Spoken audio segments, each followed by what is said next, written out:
Hi guys, good day. My name is Entong and welcome back dito sa Entong's World Channel. So ngayon nandito tayo ulit sa province.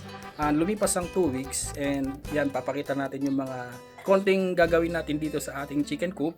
Plus yung mga nangyari nga dito sa ating chicken garden kasi nga 'di ba dine-develop natin itong ating chicken garden yung nandito sa harapan ng ating kulungan ng manok.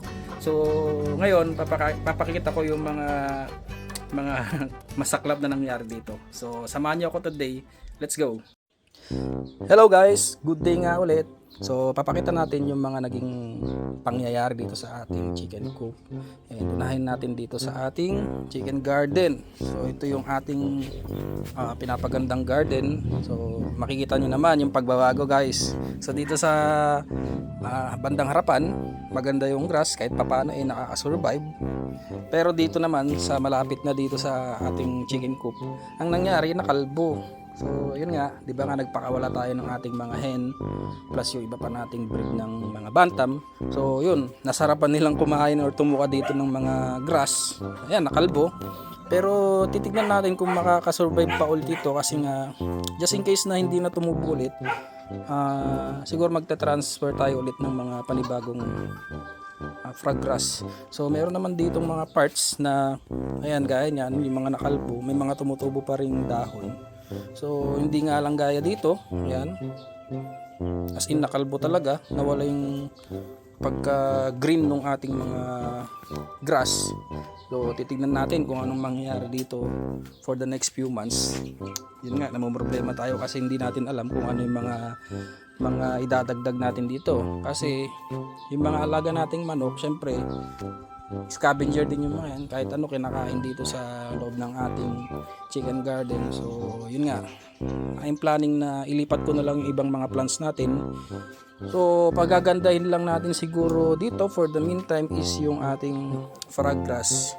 Kaso ang iniisip natin, paano natin harangan ito? Siguro first choice natin, lalagyan natin ng net, or siguro maglalagay man tayo ng net dito, yung medyo mababa lang, yung saktong hindi lang sila makakatawid dun sa part na merong grass. And ayan po, sa part na to nawala rin yung mga tanim natin. Pero no worries kasi nga ang mangyayari, pag nagtanim na tayo niyan, rainy season na, actually madaling magpalago ng ganito pag rainy season. So yun din naman ang positive na naiisip natin dito. Next, proceed tayo dito sa ating mga epicea. Ayan guys, pagkatapos ng summer, ito na yung nangyari. So hindi natin alam kung ano pang kasunod na mangyayari dito kasi tag-ulan naman na, pero makikita ninyo hindi na siya happy na tignan. So may mga tira pa rin mga dahon-dahon. Yun nga lang, itong ibang parts niya ay talagang nakalundoy na. So hindi natin alam kung anong gagawin natin dito, kung magre-replant ba tayo or puputulin na lang natin to ibang parts kasi sa tingin ko yung ibang stem niya na dito ay wala na, papunta na rin doon, mamatay na rin. And yan, di pa kasi natin masyadong pinag-aaralan yung about dito sa halaman na to. Next, yung ating spider plant, ayan, nag-dry na rin siya. So yun nga guys, disadvantage ng summer, kailangan prepared kayo gaya ng mga alaga nating napier grass before, di ba, nung marami pa tayong alagang kambing, kailangan din talaga ng regular na pagdidilig. So ganun din sa mga halaman na to. And napansin natin, hindi sila gaya ng cactus na survive talaga sa init ng panahon. So ito kailangan din talagang nagdidilig. Next, proceed tayo dito sa ating chicken coop. So dito sa ating benjarong, ayan, meron na siyang egg. Ayan. Teka, hindi masyadong kita. Pero I think nasa ano na to? Nasa 7 itlog na. Hindi lang masyadong kita, guys. Ayan, basta may itlog yan sa loob. And yung position ng ating chicken nest binago natin, plus yung chicken nest actually binago rin pala natin kasi nga ang nangyayari, nadudumihan nila yung itlog, so baka masira, kaya ayan, ipinalit natin yung panibagong chicken nest. And ito guys, hindi pa naman nag-start mag-breed yung ating Cochin Ball Bantam, so titignan natin yan kung makakabili tayo ng ibang pair para hindi sila mag-inbreed. And yun nga, yung advice ni Sir Jaime Lim, kailangan talaga yung Frizzle, i-combine mo sa non-Frizzle na Cochin Bantam. So next natin dito sa ating mga Chabo. Ayan, sindan natin yung ilaw. Guys, sa mga palayan natin dito na gagandahan tayo dito sa mga project color natin. Unahin natin dito sa Perchen X Benjarong. So guys, ayan o. Yung tatlong darker color na yan, yan yung palayan natin. So titignan natin yung mag-improve yung mga itsura nila. Pero habang bata pa kikita nyo na yung magiging future nila. Ang gaganda. Yan, lalo yan yung isa Ay, ito medyo tikom lang yung buntot. Meron isa dyan yung sobrang ganda. Yan. Hindi naman siya sobrang ganda. Actually kasi nagtatry pa lang naman tayong mag-infuse ng mga ibang kulay. So pakita natin. Ayan guys. Sobrang lit nito guys. Tsaka yung tail niya, hindi ko sure kung bukang buka. Pero medyo buka lang siya. Ayan. Tapos maliit din siya. So ayan, titignan natin and abangan natin kung ano magiging color nito. Plus yung iba pa ayan Yung dalawa kasi doon, common na yan dito sa ating chicken coop, yung black mottled. So ito na lang. Ibang kulay naman para naman din nakakasawa yung mga kulay na nandito sa ating chicken coop. Plus yung inuman nila, nagbigay tayo dyan ng sulfur QR kasi nakita natin medyo may pula doon sa dumi nung isang chicks dyan. So kailangan magbigay tayo ng gamot. Okay. Next. Ayan, hindi na natin masyadong papakita yung ating Perchen. Ayan. Perchen. Meron na rin siyang itlog. So, hindi pa naglilimlim. Yung ating black mottled. Ayan, puro black mottled pa rin. Tapos, Benjarong guys. Yung light Benjarong natin. Ayan. Naglulugon. So, ito pa. Black mottled. Medyo marami-rami tayong ngayon. Gagawing project color. Tapos ito naman, yun nga, yung itlog niya kanina dun sa harapan. Ayan. Yung ating Benjarong.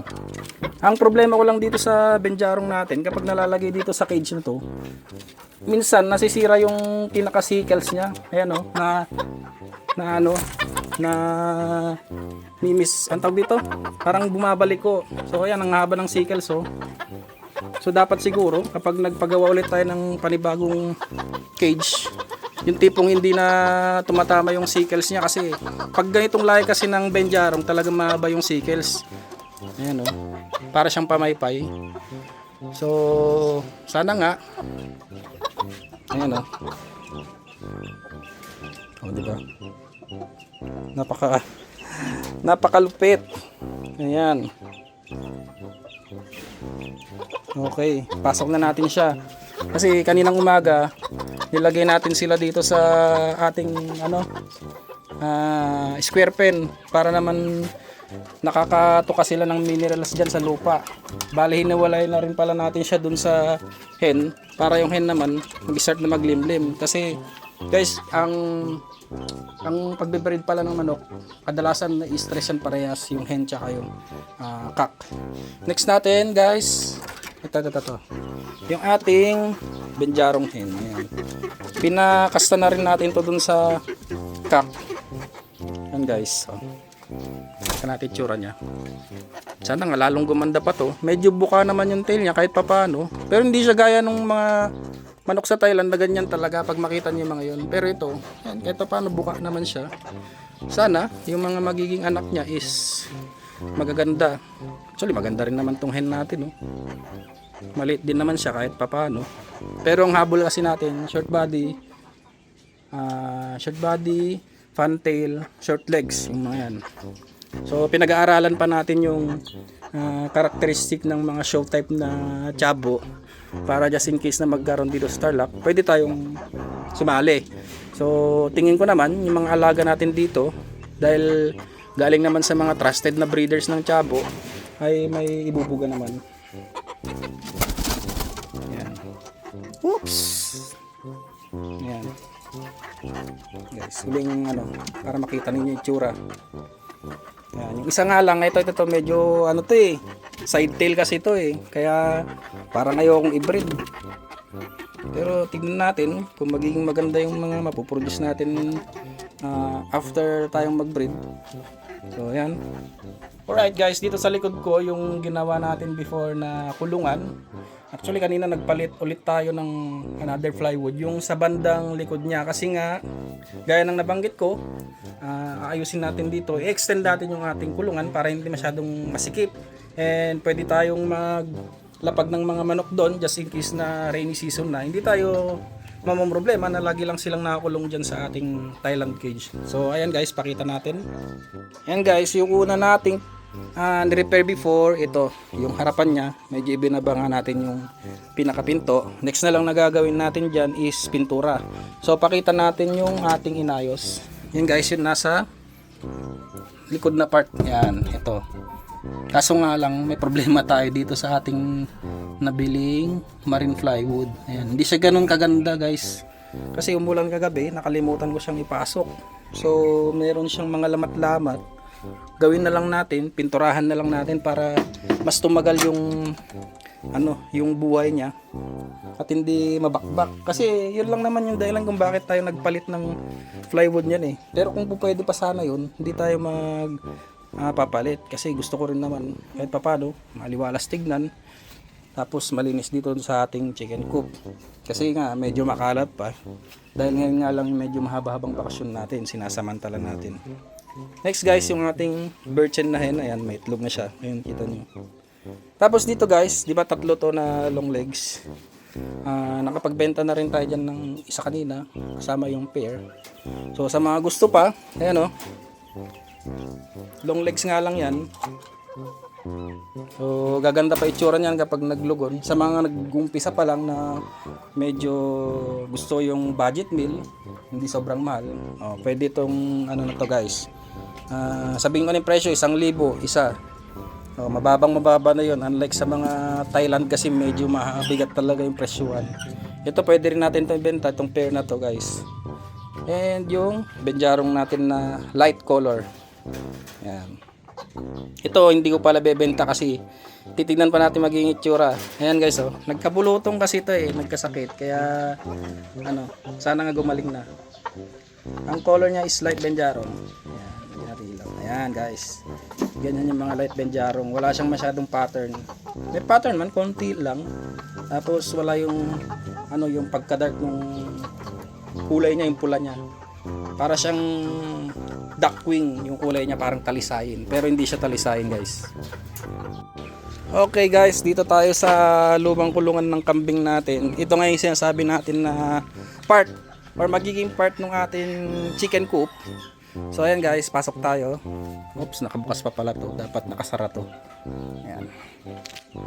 Saan natin. Para hindi lumipad yung mga alaga nating manok. Ayan, temporary lang naman tong harang to. Habang wala pa tayong kasamang magbubuhat sa kulungan. So pasok tayo guys. Ayan. Pagpasok natin dito, ayun mga gamit ko. Inayos ko kasi kanina. Ayan yung plywood na pinalit natin. So ayan. Ang problema lang dito, hindi siya ganun ka-quality unlike yung mga una nating nabiling or una kong nabiling mga marine plywood. Ayan guys, so meron siyang mga crack. Yan, naulanan kasi kagabi. So hindi ko alam kung anong mangyayaring next dito. Pipinturahan ko na lang para sure. Bibili tayo bukas ng pintura dun sa sa lumber. Para hindi na siya magbakbak kasi ang pangit tignan pag nagbakbak. Tapos pag umpisahan na nung manok na bakbakin yung yung plywood, sunod-sunod na yon. So hanggang sa masira, numinipis yung plywood. So yan lang naman yung ating ginawa dito sa ating chicken coop. So doon sa kabila yung una. Tapos ito, ayan, dito natin na-extend. Bali yung pinaka cage natin, ididikit na lang natin diyan sa pader para nakaharap dito. Yan, sa pinaka entrance. So dalawa yung pinto, ito, isa dito tapos isa dun sa kabila. Para just in case na magdagdag tayo ng kulungan, hindi tayo mahihirapan. And paglilinis pa ako dito guys, ayan medyo makalat pa kasi yung mga sapot-sapot diyan, tatanggalin ko rin yung mga yan. And planning din na lagyan ko ng mag-uutos ako ng maglalagay ng epoxy dun sa bubong kasi nga maraming butas yung lumang yero. So hindi na tayo nagpalit ng yero para tipid din. Medyo magastos lang talaga guys ang pag-aalaga ng mga ganitong fancy chickens, kasi bibili kayo ng or papagawa kayo ng cage, tapos bibili kayong materyales, and yung mga manok syempre kailangan din mga quality rin. Ako nag-start lang naman ako sa pure Japanese Bantam, and sinunod ko yung Thailand variety, tapos meron din tayong Thai blood only. So ganun lang guys, sa mga naghahabi, simpleng-simple lang ating kulungan pero lumalawak na. Bali guys, i-update ko kayo dito after nating maayos itong ating chicken coop. So sa ngayon, hanggang dito lang muna yung ating video. And next time, papakita ko pa yung iba nating mga alaga, kasi nga yung mga bibi natin dun, naparami na naman. Marami na naman tayong orders. So may mga orders sa atin, gustong bumili ng ducklings. And sa mga gustong bumili rin ng mga breeders, meron din tayong available. See you next time guys. Happy farming sa inyong lahat. Sa mga naghahabi, tuloy lang natin para pangtanggal stress. And syempre, basta masaya tayo sa ginagawa natin, tuloy lang. Happy farming sa inyong lahat. Ingat po lagi. God bless. Bye-bye.